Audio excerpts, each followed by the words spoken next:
mulai.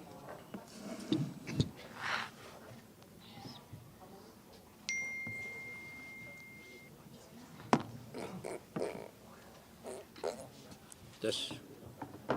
Tes. Oke.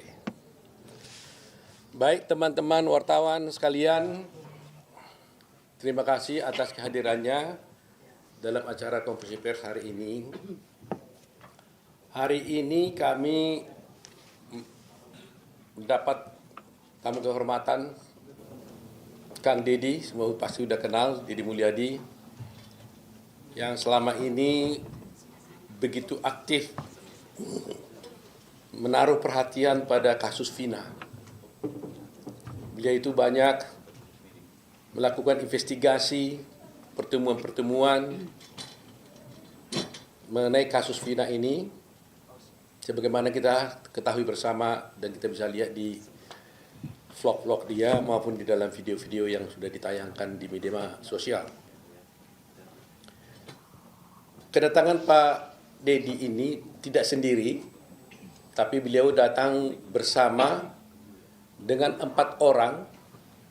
Nanti kita jelaskan 4 orang ini adalah 4 orang saksi yang pernah diperiksa di Polda Jawa Barat dan juga pernah menjadi saksi dalam perkara Vina pada 2016 yang lalu.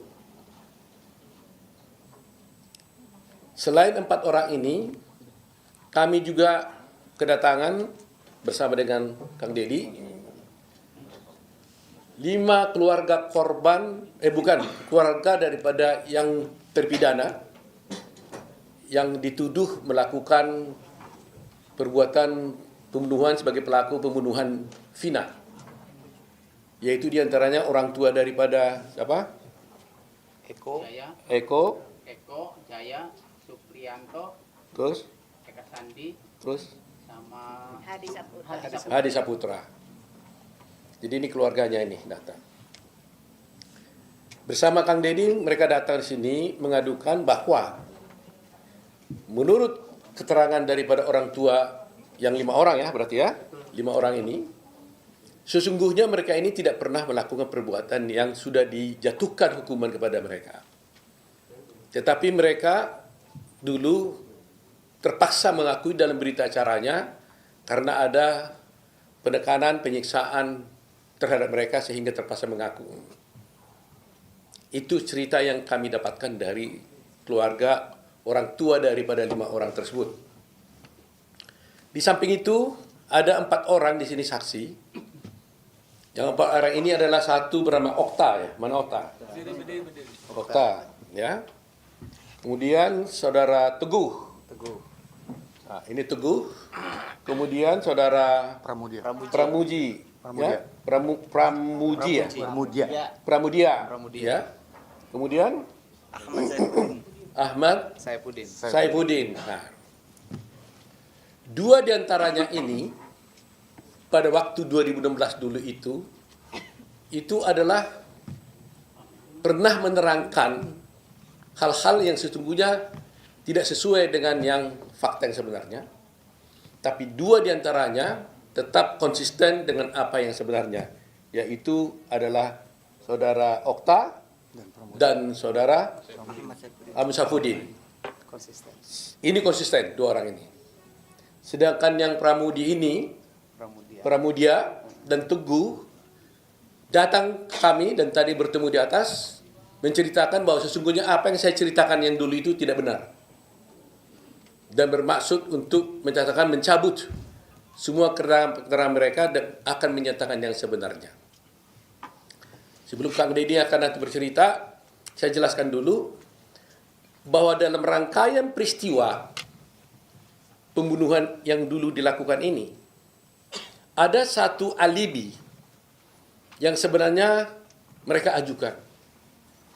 Di mana pada jam yang sama, pada tanggal 27 Agustus 2016, sesungguhnya mereka adalah tidur di rumahnya Pak Lurah, Pak RT, Pak Parsen namanya ya. di rumah anaknya. Di rumah anaknya, ya, di rumah anaknya Pak RT.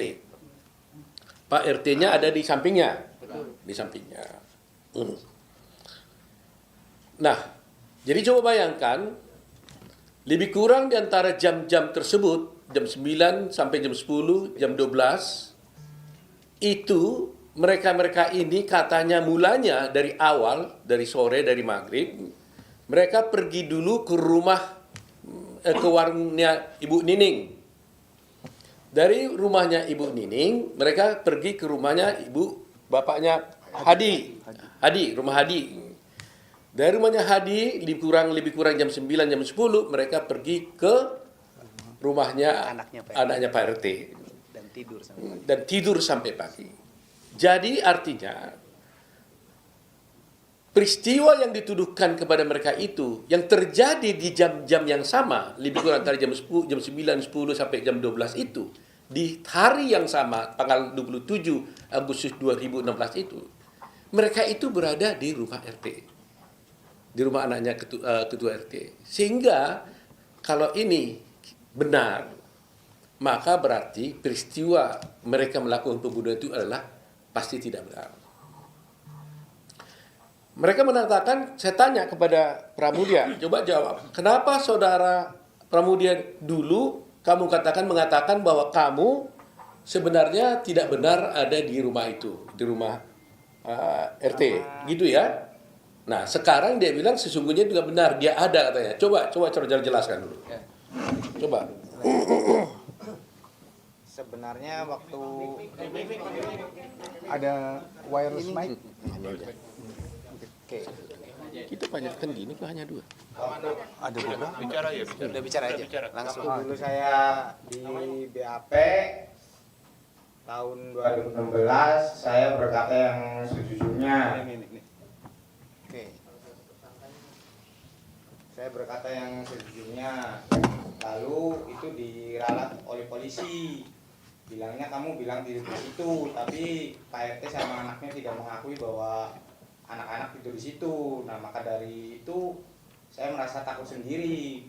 Maka dimandulah dirubah BAP seolah-olah saya tidur tidak di rumah Pak RT. Seperti itu ceritanya. Nah, itu waktu berita acara di polisi. Ketika kamu diperiksa di pengadilan, apa yang kamu sampaikan? Waktu di pengadilan saya berbicara jujur seadanya. Saya bilang tidur di situ. Waktu kamu tidur di situ, melihat nggak yang 5 orang ini yang sedang dipenjara sekarang itu ada di situ juga tidur? Melihat. Melihat ya? Melihat. Baik, setelah itu, kemarin katanya kamu ada diperiksa lagi. Diperiksa. Tanggal berapa itu? Tanggal 4 apa? Juni Juni. Di mana kamu diperiksa? di Polda. Di Polda. Kamu bilang apa yang sebenarnya di sana? Bilang sejujurnya juga. Apa itu? Ya bahwa saya tidur di situ tuh. Oh, jadi berita acara kamu di situ di habis kemarin? Cuma bukan diralat sih, jadi kayak diomongin benar aja, kamu bilangnya tidur di situ, sedangkan Pak RT-nya tidak mengakui bahwa anak-anak tidur di situ, bilangnya gitu. Terus? Jadi kan saya ngerasa takut lagi. Lagi. Emangnya kamu dipukul? Ya sekarang kan saya kan udah punya keluarga, nggak kayak dulu lagi Pak, jadi saya takut. Jadi kamu ngomong apa jadinya? Ya saya bilangnya tidur di rumah lagi gitu. Jadi nggak di situ, nggak di tempat RT lagi katanya? Enggak. Oh, jadi yang benar yang mana? Yang benar saya tidur di Pak RT. Oh, jadi bolak-balik nih. Makanya tadi saya marah sama kamu kan? Saya bilang kalau kamu berbohong, maka akan ada orang yang korban lebih jahat daripada penjahat sebenarnya kalau berbohong mengakibatkan orang lain masuk di penjara. Kan saya bilang tadi kan? Jadi saya nggak mau kalian ini berbohong. Nah, kalau kalian memang betul-betul memang malam itu ada di rumah RT, katakan itu kalian di rumah RT. Tapi kalau memang tidak, ya katakan kalian tidak di rumah itu. Jangan gara-gara kebohongan kalian itu ada orang masuk penjara. Seumur hidup lagi. Ya kan? Jadi ingat itu. Berbohong itu adalah merupakan kejahatan luar biasa juga. Ya. Jadi nanti kamu diperiksa lagi tanggal berapa nih? Besok. Ya katakan yang sebenarnya lagi lah. Kalau kamu betul-betul di rumah RT, tidur di situ, melihat 5 terdakwa ini ada di tempat itu pada waktu yang sama terjadinya pembunuhan, katakan dia ada di sana. Tapi kalau memang kamu betul-betul pulang ke rumah, nggak lihat, tidak tidur di situ, nggak melihat anak-anak itu ada di sana, ya katakan juga seperti itu. Kami Peradi mau bantu kalian kalau jujur, kami juga tidak mau dijadikan alat. Kita harus benar-benar membela kebenaran. Kang Deddy ini sudah begitu capek, mengeluarkan air mata, mengeluarkan biaya, waktu dan tenaga untuk bisa mengungkap kasus ini. Terima kasih nih Kang Deddy, luar biasa nih Kang Deddy ini. Ya, luar biasa. Kami sendiri merasa tersentuh sekali. Sebenarnya ini tugas pengacara sebenarnya itu. Ya, tapi Kang Deddy sudah mulainya, maka kami juga tergerak hatinya untuk bisa membantu ini. Nah, itu tadi Pramudia. Kemudian satu lagi Teguh. Nah, apa yang terjadi dulu Teguh? Waktu dulu kamu di BAP zaman dulu 2016 kamu ngomong apa? Ya pertama awal sesuai yang ada di kejadian di situ. Cuman di Teguh nerangin yang sebenarnya malah nanti kamu akan terlibat gitu. Jadi seolah-olah Teguh tuh tidak tidur di rumah Pak RT, padahal mah tidur di rumah Pak RT. Jadi waktu itu di BAP seperti itu. Nah, waktu di pengadilan tahun 2016 dulu, kamu ngomongnya gimana tentang itu? Kalau saya ingat Teguh yang ngomong kayak gitu, terus ada waktu itu agak dikat gitu. Waktu itu kamu mau ngapa sebenarnya? Mau bilang apa waktu itu? Ya yang sejujurnya Teguh. Yang sejujurnya itu apa? Ya yang kumpul di rumah Bu Nini, terus di rumah Hardi, terus tidur ke rumah Pak RT. Artinya kamu tidur di rumah Pak RT pada tanggal 27 Agustus. Iya. Jam berapa lebih kurang? Kalau nggak salah sekitar jam 10 tidur di rumah Pak Lebih RT. seperti. Waktu di rumah Pak RT kamu melihat nggak 5 orang terdakwa ini? Ada Ada di situ. Siapa aja yang ada di situ? Eka, Jaya, Hardi, Supri, Eko. Eko. Iya. Saya mau tanya satu hal paling penting ini ya. Anak Pak RT ada di situ nggak? Ada. Tidur di situ? Iya. Ditangkap nggak waktu itu dia? Kurang tahu tuh. Kurang tahu. Kalau kata temen mah katanya sempat dibawa, Terus dikeluarin lagi. dikurangi lagi. Anak RT ini jadi saksi nggak di pengadilan? Jadi Jadi anaknya kalau nggak salah mah sama Teguh waktu itu tuh. Anaknya juga ada? Iya. Jadi saksi di situ. Ingat? Iya. Pasti ingat atau enggak? Nah, kalau gini-gini, kalau nggak pasti, jangan bilang pasti. Kalau nggak ingat, bilang nggak ingat. Jangan coba-coba menjawab yang Anda tidak ingat. Anaknya, bapaknya ada pasti? Bapaknya ada. Adanya. Anaknya? Lupa sih waktu itu. Coba nanti kita cek di dalam berkas perkara ya. Ini contohnya seperti inilah. Jangan coba-coba ini ya. Nah, sekarang saya mau tanya. Kalian kan bilang bahwa kalian tidur di rumah Pak RT. Pak RT-nya tahu nggak kalian di rumah Pak RT itu? Di rumah anaknya itu? Tidak tahu. Hah? Tidak tahu Pak RT-nya kalau anak-anak tidur di situ. Tidak tahu? Artinya tidak ada di situ? Iya. Oh, tidak tahu? Mungkin dia di rumah sebelahnya. Di rumah sebelahnya? Iya. Soalnya rumahnya kan dekat-dekatan tuh, sebelah-sebelahan. Karena menurut berita acara, mungkin Pak Kang Deddy bisa jelasin, Pak RT ngomong apa Pak Deddy ya? Iya. Jadi Pak RT-nya tidak mengakui anak-anak tidur di rumahnya anaknya Pak RT. Jadi Pak RT itu tidak mengakui kamu dan teman-temannya itu tidur di rumah anaknya. Iya. Itu berita acaranya begitu Pak RT. Iya. Padahal kalian tidur di situ. Nah, ini peristiwa hukum yang akan luar biasa nanti. Pak RT tidak mengakui mereka ini tidur di rumah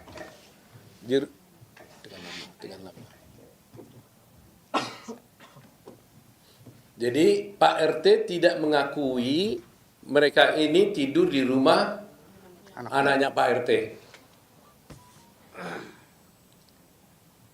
Sementara mereka ini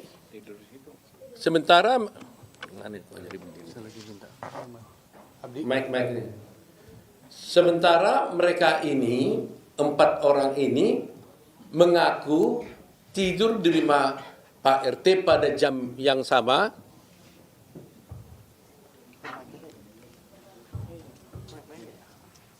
Ya, jadi Pak RT ini tidak mengakui mereka ini tidur di rumah Pak RT. Sementara mereka ini mengakui bahwa mereka tidur di rumah Pak RT pada waktu yang sama bersama-sama dengan 5 orang terpidana yang sekarang di dalam penjara. Ini isu sentralnya di situ. Dan 5 orang terpidana yang ada sekarang ini juga mengatakan mereka tidur di rumah Pak RT. Artinya ada 9 orang yang mengatakan mengaku tidur di rumah Pak RT. Tapi hanya 1 Pak RT mengatakan tidak tidur di rumah Pak RT. Dan anehnya anak Pak RT ikut tidur bersama mereka. Tapi cerita tentang anak Pak RT ini sendiri kami tidak tahu. Kenapa dia tidak ikut menjadi terdakwa di sini? Karena menurut mereka sebelum ke rumah Pak RT, mereka itu sama-sama pergi ke warung Ibu Nining, kemudian kembali ke rumah Hadi bersama-sama dengan anak Pak RT, dan kemudian tidur di rumah Pak RT. Pertanyaannya, kenapa anak Pak RT ini tidak ikut? Atau karena memang dia tidak berbuat, atau memang tidak ada peristiwa atau apa, itu nanti menjadi bahan dari tim lawyer untuk mengusutnya. Nah, sekarang ada 5, jadi kita tanya dulu. Okta gimana? Okta Berdiri. tadi udah ya? Belum. Coba. Kamu juga tidur rumah Pak RT ya? Iya, tidur Pak. Dan rumah anaknya? Iya. Kamu juga melihat semua peristiwa itu, bahwa melihat bahwa 5 terpidana yang sekarang di penjara itu ada bersama kalian? Ada. Ada ya? Termasuk anak Pak RT? Ada termasuk. Nah, jadi sebenarnya Peggy ada di situ kan? Tidak ada. Peggy tidak ada? Tidak ada. Mau dia, Peggy ada waktu itu kalian tidur bersama? Tidak ada. Kenal nggak dengan Peggy? Okta kenal nggak? Kenal karena satu daerah. Kenal. Tapi waktu itu dia nggak ada tidur bersama kalian. Teguh kenal dengan Peggy? Kenal. Kenal. Cuman waktu SD aja. Tapi waktu tidur malam itu Peggy ada? Nggak ada. Nggak ada. Iya. Kalau Udin Kenal. kenal. Kenal. Malam itu ada Peggy? Nggak ada. Nggak ada juga. Nggak ada. Nah, ini juga nggak ada juga ini. Jadi memang kita menjadi sedih juga ya apa yang terjadi sebenarnya. Kami belum bisa menyimpulkan apa yang terjadi, tapi dari cerita-cerita ini kan menjadi berbeda semua. Tapi harus ingat loh ya, bersaksi palsu bisa dihukum loh. Sama dengannya kalau terbukti nanti Pak RT-nya palsu, bisa juga dilaporkan juga saksi palsu. Nah, siapa di antara kalian ini bersaksi palsu ini? Kalian yang bersaksi palsu atau Pak RT bersaksi palsu? Kan begitu jadi pertanyaannya kan? Ada 9 mengatakan kalian tidur di situ, Pak RT mengatakan tidur di situ. Siapa yang bersaksi palsu jadinya? Ini masalah hukum yang serius. Itu fase pertama. Sekarang yang kedua mengenai terdakwa 5 orang yang ada di penjara sekarang. Ibu dari siapa? Kakaknya Supriyanto. Kakak, kasih mic dulu. Berdiri. Ibu kakaknya Kakaknya Supriyanto. di dalam penjara sekarang. Iya. Yang dituduh juga pembunuh di situ. Iya. Nah, cerita yang ibu tahu bagaimana? Sama Pak. Dia juga nyeritain bahwa dia di warung Ibu Nining ke rumah Hadi terus tidur di rumah anaknya Pak RT. Pada waktu tanggal itu. Iya. Betul begitu Ibu ya? Betul. Ibu tahu itu dari mana? Dari waktu jenguk anak Waktu jenguk anak di penjara, di Polda iya. di Polda. Dia ngomong begitu. Iya. Dia mengaku nggak pembunuh? Enggak. Nggak pernah. Tapi waktu itu ada berita acara ngaku tuh gimana? Kata dia. Katanya dipukulin, disiksa Pak. Telinganya dimasukin puntung rokok. Sampai terluka Pak. Masya Allah sampai dipukulin muka aja bonyok semua Pak. Gitu waktu itu. Iya. Anak cerita. Anak cerita ya. Iya. Ada foto-fotonya itu ya. Ada. Ada foto-fotonya. Ibunya siapa tadi? Kakaknya Suprianto. Kakaknya Suprianto. Baik, Bu. Satu lagi, ibu siapa? Berdiri dulu. Hah? Ibunya Haji Saputra. Ibunya Haji Saputra. Iya. Gimana ibu ceritanya waktu itu? Ya anak-anak tuh nggak melakuin Pak. Dari mana tahu nggak melakukan? Itu anaknya waktu itu betul-betul sama dengan di rumah warung Bu Nining kan? Iya. Kumpul di Bu Nining. Heeh. Terus ke Haji. Terus? Ke rumahnya Pak Pasren, RT. Oh, Ya, gitu. itu ibu dapat ceritanya dari siapa? Ya saya sendiri. Ya artinya yang bercerita sama ibu itu siapa? Anaknya ibu atau siapa? Iya, si Haji. Hadinya ngomong begitu. Ibu sendiri yakin nggak bahwa anaknya nggak bersama? Ya yakin Pak. Anak saya tuh mau nikah Pak. Hah? Mau nikah 2 minggu lagi itu. Oh gitu ya.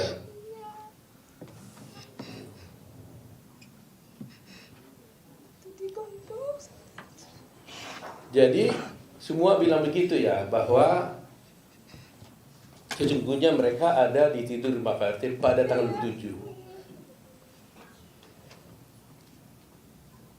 Baik Bu ya, baik. Jadi sekarang ini ibu siapa?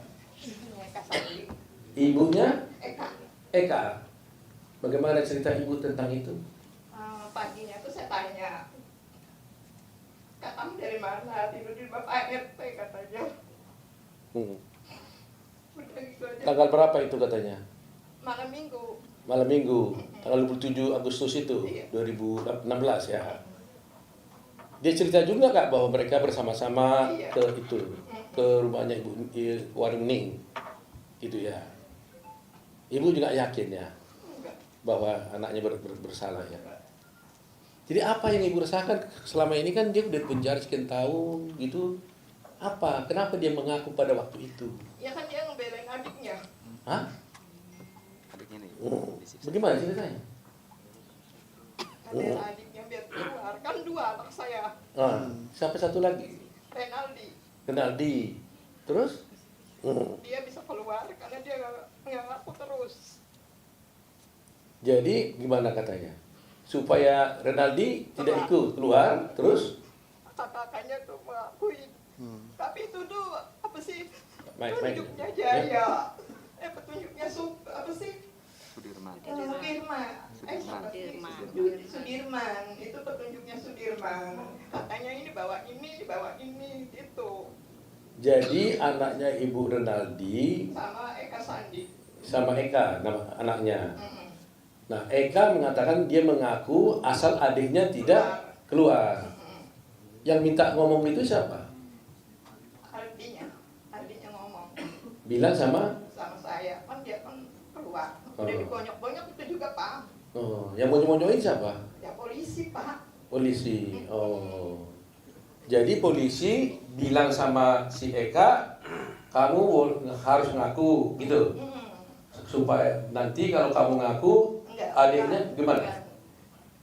Kakaknya ngomong ke adiknya, kamu itu harus keluar karena kamu tuh nggak salah, nggak pernah nongkrong. Dia mah di rumah aja Pak. Kalau Eka sih ya kumpul-kumpul. Nggak, maksud saya kan belain adiknya, dia adiknya supaya keluar, Iya. Ekanya harus ngaku gitu. Iya. Begitu Iya, nggak? iya betul. Nah, yang suruh harus ngaku itu siapa? Angga Sudirman kan Eka ini bawa ini, Iya. bawa ini. Iya. Jadi ya udah saya aja yang jadi korban gitu. Oh, Cukup kakaknya aja. gitu, adiknya cukup gitu Pak. aja. Iya. Untuk nyamatin adiknya. Oh, baik. Nggak ada yang satu. Sekarang ini ibu siapa nih? Punya Eka. Kalau ekanya ada, kalau adiknya nggak ada. Nah, gimana ibu ngetahu? Sama kayak gitu Pak. Sama. Ibunya, ini ibunya Eko ya. Sekarang Eko umur berapa sekarang, Bu? 35 Pak. 35. Waktu itu memang ibu yakin dan tahu bahwa dia tidur di rumah Pak RT malam itu ya. Ya anaknya paling nurut Pak. paling di rumah nimbang-nimbang apa nggak bisa di pasar. Gitu. Tapi jarang main, kalau main jam 8 saya cari, saya tuntut pulang. Begitu Yang ya. mana ini anakku. Iya. Dan ini kayak gini kita trauma pas sampai sakit sampai baru.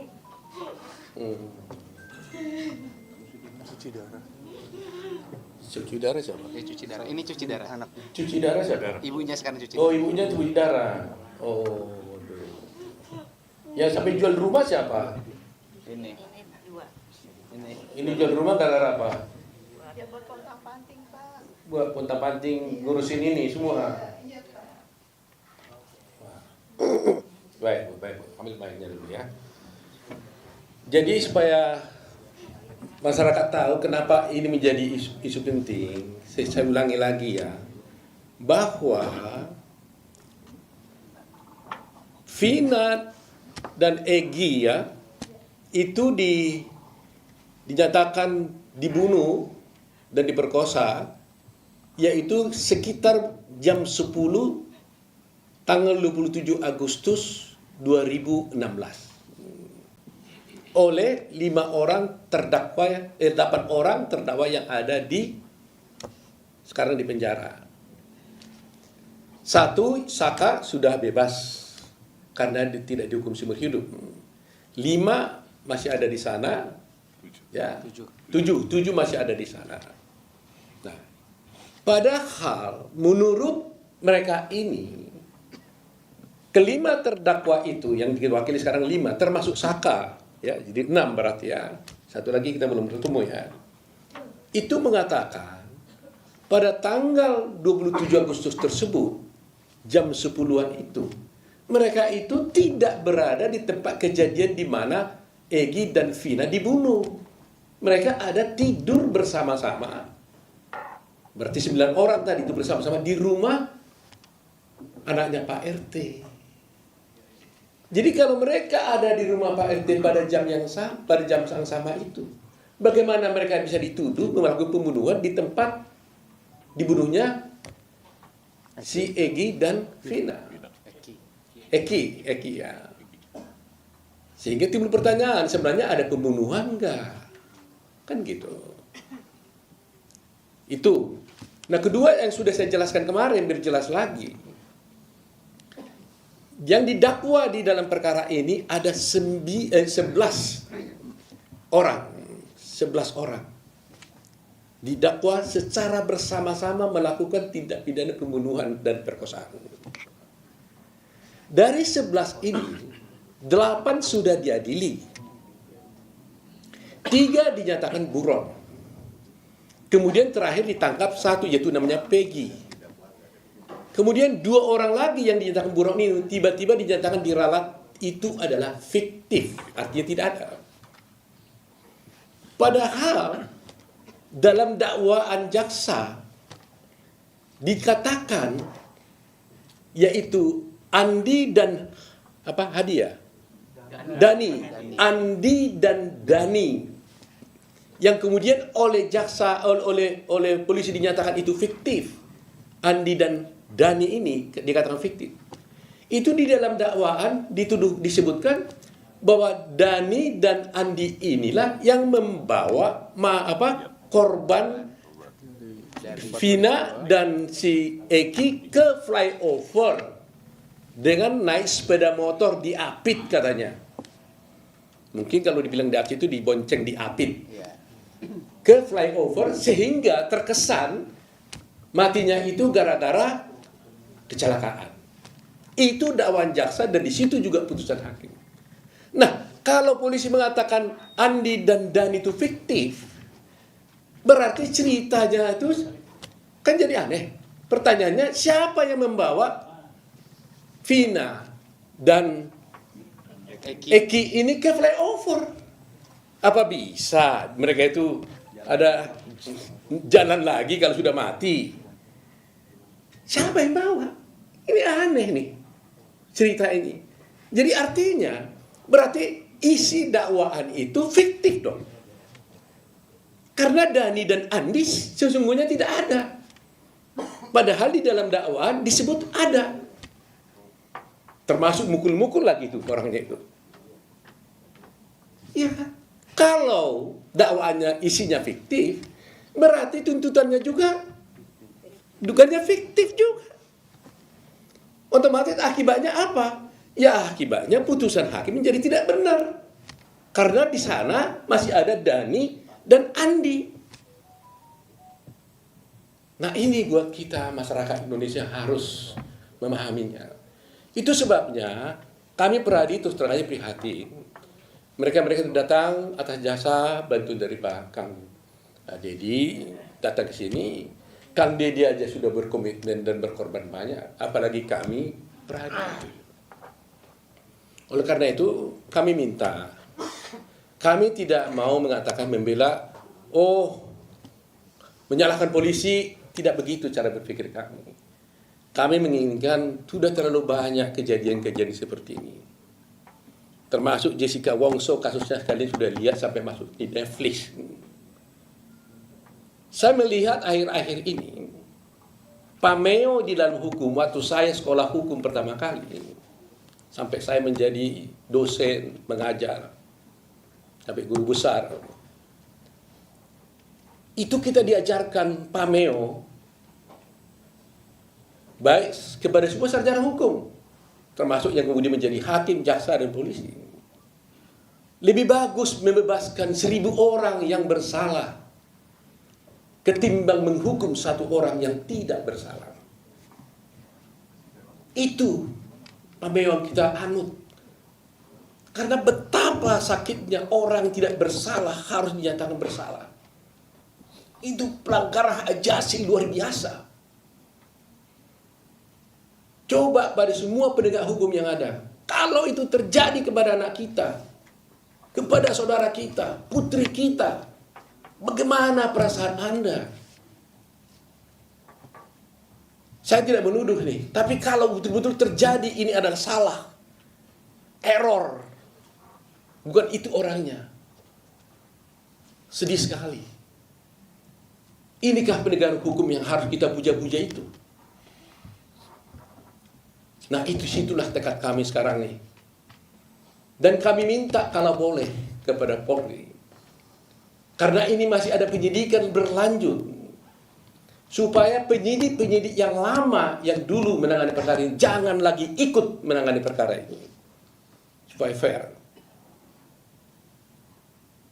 Dan menurut cerita di dalam mereka ini, yang menangkap ini adalah ayah korban, polisi.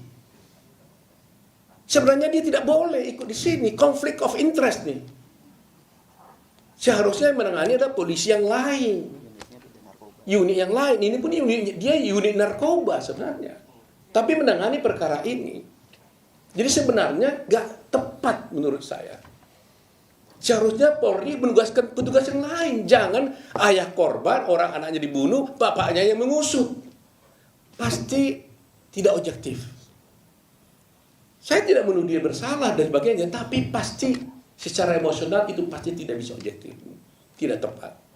Jadi saya mohon kepada Kapolri untuk selanjutnya, meskipun Peggy bukan klien kami dan tidak datang sini, tapi termasuk untuk mereka ini karena diperiksa sebagai saksi, kalau boleh, mohon yang memeriksa itu jangan lagi ada orang-orang yang dulu menjadi penyidik, supaya tidak terjadi konflik, supaya ada keterbukaan.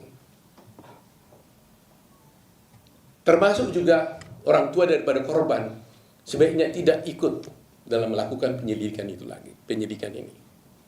Itu permintaan kami. Dan selanjutnya saya minta bantuan dari Kang Dedi untuk bisa memberikan penjelasan kenapa sih Kang Dedi kok begitu sampai mati-matian nih mau datang membawa mereka ke sini, sampai nangis beberapa kali. Saya lihat tadi juga saya di atas berdua nggak ada orang, nangis beliau nih. Saya sih nangis dalam hati saya, tapi beliau sampai andutkan air mata. Kalau saya sudah sering nangis menghadapi seperti ini. Jadi ini saya coba dengar suaranya Kang Dedi.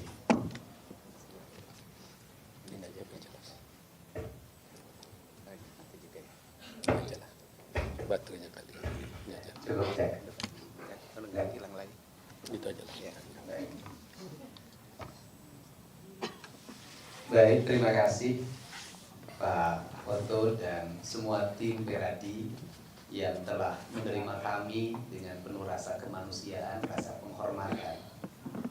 Sini orang yang dalam setiap hari itu biasa berkeliling kampung untuk